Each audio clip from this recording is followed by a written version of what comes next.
Hello, I'm David Shin, and this is Lab 1 Charge Tapes for Physics 2211. This lab was intended to charge a piece of tape and to then observe the properties and interaction that occurred from this tape, such as the amount of excess charge. The materials we used were a ruler, chairs, which were used to elevate the tape, and the tape itself. Gluoscope was used to create a computational model. Overall, we found the charge of the tape to be 6.7 times 10 to the negative 9 coulombs, and the number of electrons lost by the tape to be 4.2 times 10 to the 10. The two equations we mainly use are the force gravity equation, F equals negative g m1 m2 over r squared times the direction vector, and Coulomb's law, which states F equals k q1 q2 over r squared times the unit vector.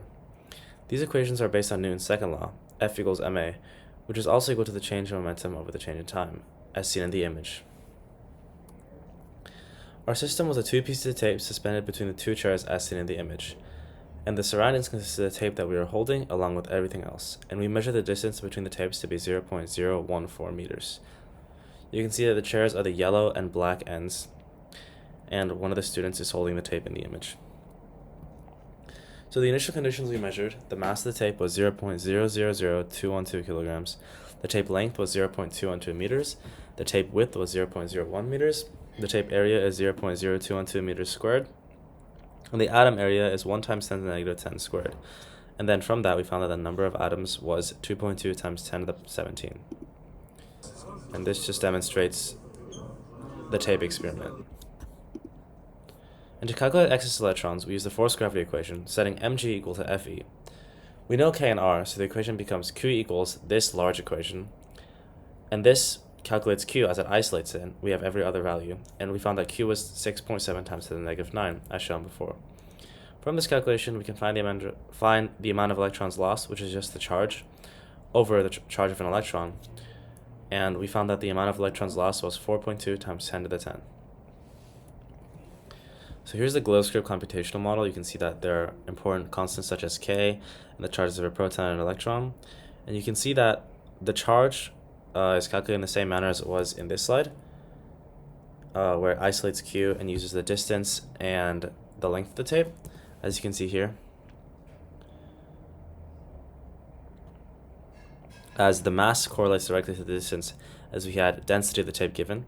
And you can see that this computational model corresponds to the charge that we calculated and the number of electrons lost on the piece of the tape. You can also see here that the electron count is indeed charge over the charge that we calculated over the charge of a proton, which matches with our calculations. The tape length can be interchangeably used for the mass, as said before, as the density relates directly to the mass in a similarly to a 1-to-1 ratio, and that we can also find the magnitude of these vectors here using this extra code. So, the assumptions that allow for this experiment to work is that each atom occupies the same distribution across the tape, and that they are evenly distributed. Additionally, we would ignore forces like friction and air resistance, which might cause the electric field between the tapes to slow down, or for them not to repel as much. These are main reasons that could have led to error in our experiment. Additionally, there could have been human error, such as measuring incorrectly or slightly tapping the chairs, which would lead to error in the distance between the tapes as well. Additionally, if the charges were swapped, the tape would now be negatively charged, but they would still repel from each other, although they would be attracted to the pen, as the pen is positively charged. If the tapes were charged more, the experiment wouldn't work as well, as more highly charged tapes would try to neutralize faster, which would render the experiment ineffective as the tapes would become neutral.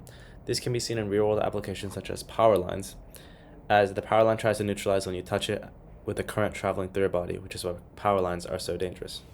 Overall, you can see throughout this experiment that it is a very simple calculation to find the charge, and that charge gives way to a lot of things, such as the amount of electrons lost, and that correlates directly to our code over here, as you can see in the E count and the charge equations that correlate directly to what we did, literally the same calculations, and we're able to find a nice diagram and find the results of the experiment. Thank you.